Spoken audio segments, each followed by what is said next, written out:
And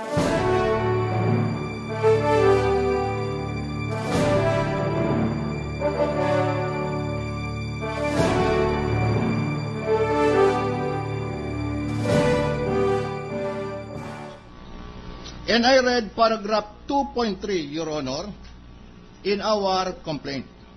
It is also reported that some of the properties of respondent are not included in his declaration of his assets, liabilities, and net worth in violation of the Anti-Graft and Corrupt Practices Act. For us, this is already the ultimate fact.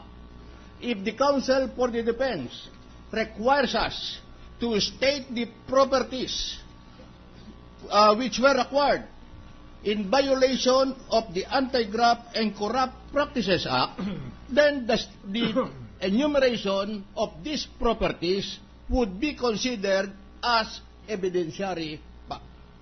Second, in paragraph 2.4, it is also provided that respondent is likewise suspected and accused of having accumulated ill-gotten wealth, acquiring assets of high values, and keeping bank accounts with huge deposits. That is also an ultimate fact. If the counsel for the defendant would like us to state in the complaint the specific accumulated ill-gotten wealth, the assets of high values, as well as the bank accounts, then that would be also an evidentiary fact.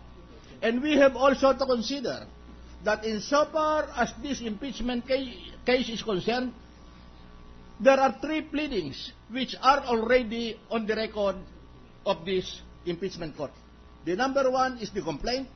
I have expressly read the pertinent provisions, and the second pleading happens to be the answer of the respondent.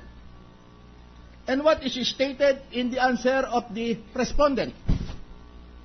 Paragraph 10, in paragraphs 2, 2.3, and 2.4 in their answer, they stated, complainant suspect and accuse Corona of betrayal of public trust because he allegedly communicated ill-gotten wealth, acquired high-value assets, and kept bank deposits with huge deposits not declared in Salen. Paragraph 11. Wait a minute. Did they admit, was there an admission in the answer with respect to this allegation, the supposed allegation? I will state, Your Honor, please.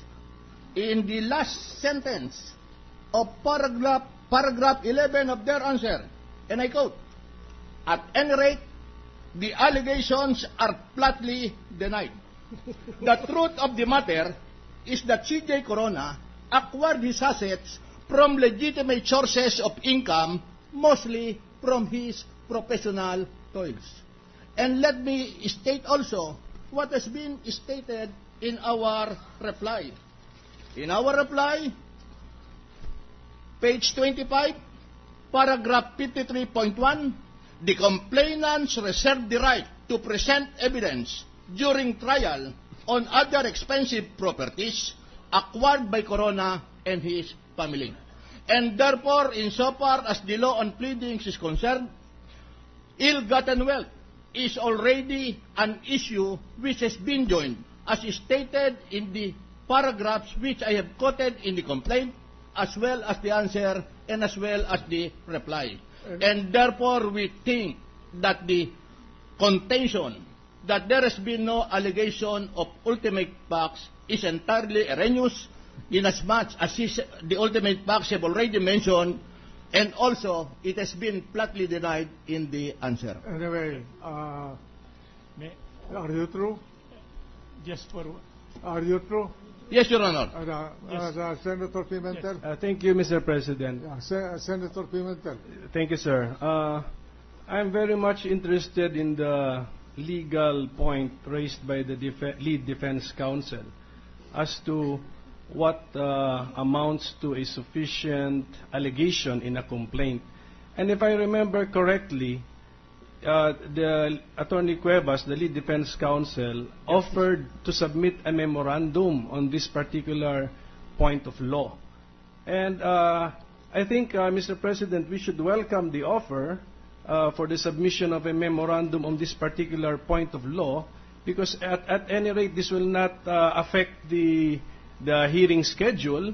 And when we take up this question, when you, I will anticipate that when you object to the formal offer of evidence, then we have your memorandum to guide us in before we resolve this particular issue. We will do that, Your Honor. And So that's my point, Your Honor, that we should welcome the offer of the defense, and then if we do that, then of course also the prosecution, for them to submit their memorandum on this particular point, legal point raised by the defense. Thank you, Your Honor. At any rate,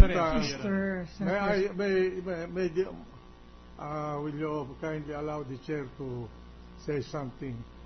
And my understanding of the rules is that when a testimony is offered, the objectionable feature must be seasonably addressed by the opposing counsel in order that it can be recorded, the objection could be recorded. So that given this rule, the chair will allow the witness to answer questions with respect to the properties mentioned, subject to the continuing objection of the counsel for the defense with respect to the application of all of these questions to improving the issue of ill-gotten wealth, acquisition of assets of high value, and accumulation, keeping bank accounts with huge deposits, as well as some properties of the respondent not included in the SAL-N, because the proof of non-inclusion will be the document, the SAL. So with that, that is the ruling of the chair. May I just make a 1-minute rebuttal, Your Honor? Yes, please. On the manifestation of my colleague in the prosecution. Dealing with the sufficiency of the allegation of the complaint. He made mention about the answer. He made mention about the reply. There is no such jurisprudence to that effect, Your Honor. You determine the sufficiency of the cause of action embodied in a complaint, not through the answer, not through the reply, but on the very allegation stated in the answer. That's elementary. I had been discussing that in my remedial law class. Maybe some of my students were absent when I discussed it. I made that clear. That was also my lecture before the... Maybe some of your students were absent when you were lecturing on this point of law. I hope not, Your Honor. May I just make a rejoinder, Your Honor? Now, Very short rejoinder. Please go ahead. As far as I can remember, when I was still in my law class, in the event that there is insufficiency, alleged insufficiency in the allegation of ultimate facts, the proper legal remedy would not be a motion to dismiss, but a motion for a bill of particulars. That would be all, Your Honor. thank you, Your Honor. What is the pleasure of the gentleman from Taguig? Mr. Presiding Officer, Mr. Senate President, may I ask some questions to both counsels? The chair has made a ruling already. Yes, Your Honor. This is clarificatory questions on the article to the two counsels.